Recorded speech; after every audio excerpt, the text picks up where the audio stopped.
Salam, bugün sizlerle birlikte İngiliz dilində əsas qaydalardan biri olan yerlik qaydasını keçirik.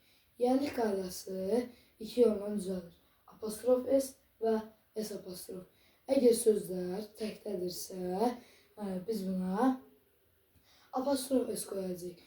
Və apostrof S işlənirsə və onun apostrof S-dən sonra mütləq isim gəlməlidir. Məsəl üçün,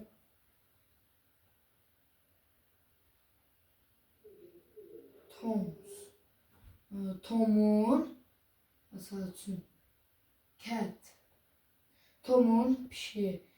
Əgər sözlər S şəkilçilərlə düzəlirsə, biz bunu eləcə apostrof qoyacağıq. Məsəl üçün, books, sonra apostrof, kitabların. Əgər söz kökdən dəyişirsə və cəmdədirsə, biz buna apostrof S qoyacağıq. Məsəl üçün, men's, kişilərin,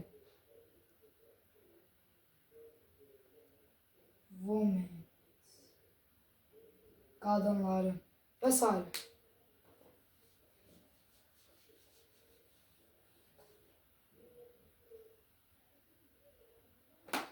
Uşaqlar, videomuz bu qədər idi. Sizə İngilis dilində əsas qaydalarından biri olan yerlik qaydasını keçdim. Yerlik qaydasında başa saldım. İki yolla düzəlir. Apostrof S və S apostrofla düzəlir. Videomuz bu qədər idi. Hələlik sağ olun.